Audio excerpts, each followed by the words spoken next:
상속을 성경적으로 어떻게 볼 것인가? 이 칼럼은 월드뷰 2021년 2월호에 실린 칼럼으로 국민대학교 법대 교수인 이호선 교수가 쓴 칼럼입니다.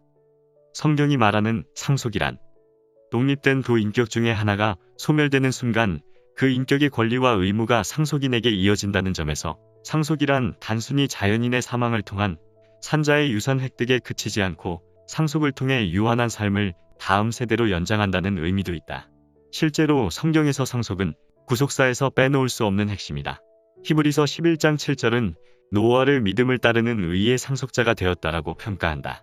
성경에서 상속은 인간의 창조와 타락, 후원, 심판과 새로운 나라를 연결하는 고리이다. 아브라함으로부터 시작되는 계보는 피상속인과 상속인의 기록이고 돌아온 탕자의 비유는 아비의 죽음을 전제로 상속분을 먼저 챙긴 철딱선이 없는 불효자를 소재로 한다.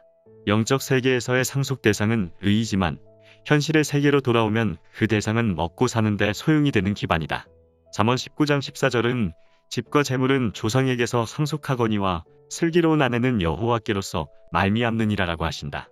인간이 살 수 있는 모든 환경을 예비해 두시고 아담을 창조하신 후 그에게 이브를 아내로 주셨던 하나님의 역사가 묘하게 이 짧은 잠언의 말씀 속에 살짝 겹친다. 얼굴에 땀을 흘려야만 땅의 소산을 먹을 수 있는 인간에게 그 삶의 기반이 되는 집과 재물은 이제 너희 조상으로부터 받는 것이지만 배우자의 지정은 하나님의 몫이라는 이 지혜서 속에서 상속 안에는 다음 세대를 위한 하나님의 위임이 내포되어 있음을 짐작할 수 있다. 이런 점에서 상속은 세대 간의 연결고리일 뿐 아니라 영적 세계와 현실 세계의 연결고리이기도 한 것이다. 실제로 이스라엘의 시공간적 차원에서의 민족 정체성은 출애굽 이후 가나안 땅에 들어가 레위 지파를 제외하고 지파별, 가문별로 분배했던 각자의 기업과 따로 생각할 수 없었고 이스라엘 백성 각자의 소속감은 자기 지파의 땅, 자기 소유의 토지를 통해 늘 선명하게 각인되었다. 그리고 그 지속성의 바탕에 상속 제도가 있었다. 그리고 이 상속에는 레위기 25장의 토지 무르기와 50년마다 돌아오는 희년을 통해 지파별, 가문별로 새로운 출발을 할 수 있는 물질적 토대 교정 시스템이 부과되어 있었다. 이와 관련해 민수기의 마지막인 36장이 알아도 그만 몰라도 그만일 것 같은 슬로브앗이라는 사람과 그의 5딸의 이야기로 끝난다는 것은 시사하는 바가 매우 크다. 어떻게 하면 각 지파가 분배받은 고유의 기업이 후대에 이르러서도 쪼개지지 않고 보존될 수 있을까를 둘러싼 아주 구체적인 고민을 보여주기 때문이다.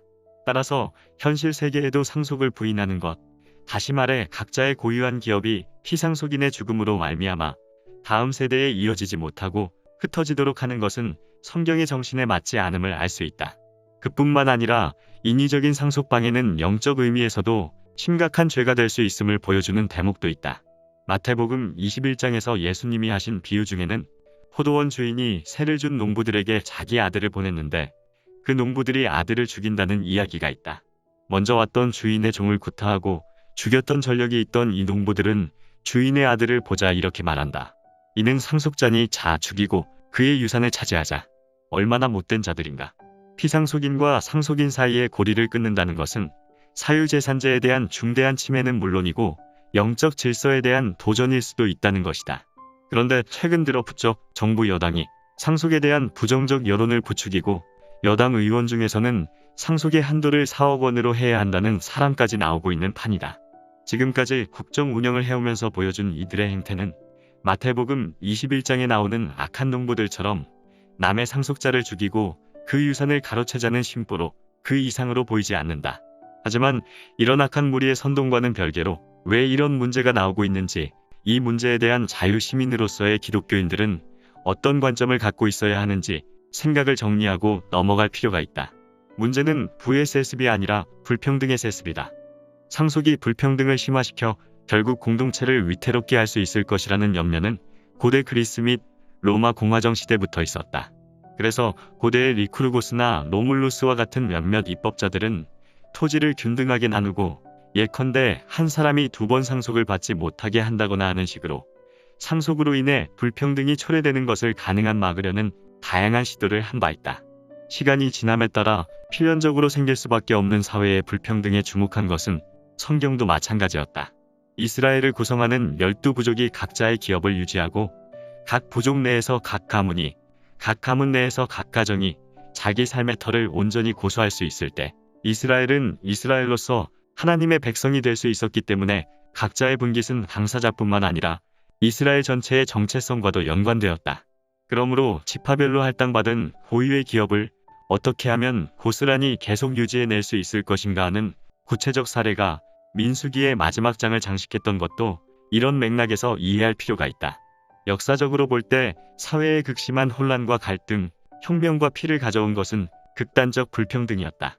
성경의 토지 무르기와 희년 제도는 이런 상황에 이르기 전까지 주기적으로 교정함으로써 이스라엘이 이런 위기를 겪지 않도록 하는 예방접종과 같은 것이었다. 그런데 이 예방접종을 통해 막으려 했던 것은 불평등의 세습이지 부의 세습이 아니었다.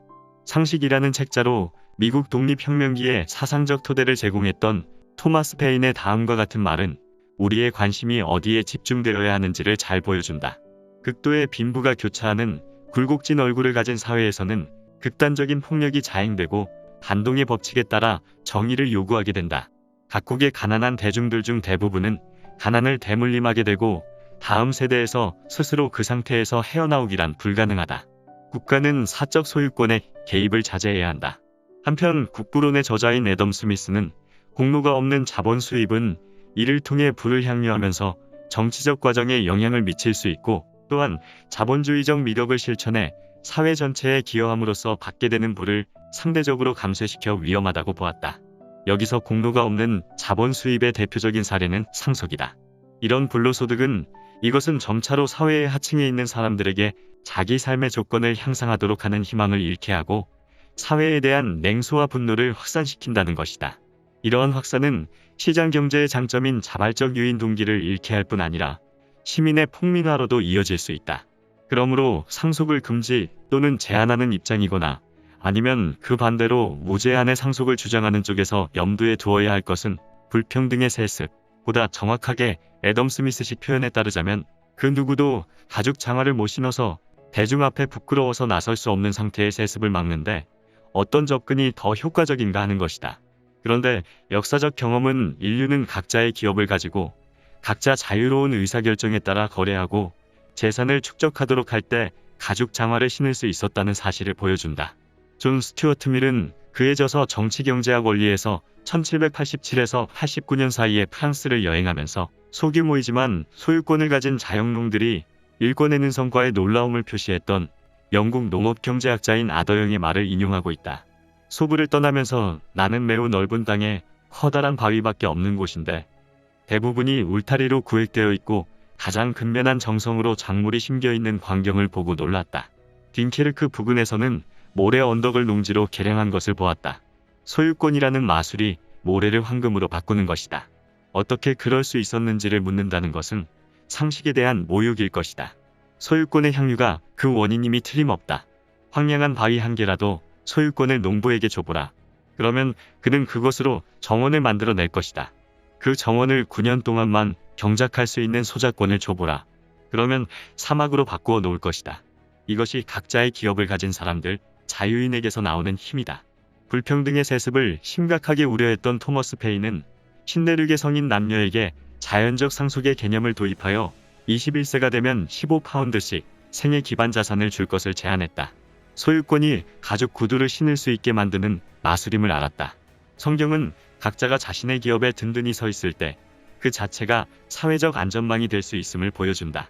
신명기 15장 7, 8절 내 하나님 여호와께서 내게 주신 땅 어느 성읍에서든지 가난한 형제가 너와 함께 거주하거든 그 가난한 형제에게 내 마음을 완악하게 하지 말며 내 손을 움켜쥐지 말고 반드시 내 손을 그에게 펴서 그에게 필요한 대로 쓸 것을 넉넉히 구워주라. 곡간에서 인심난다라는 말이 있다.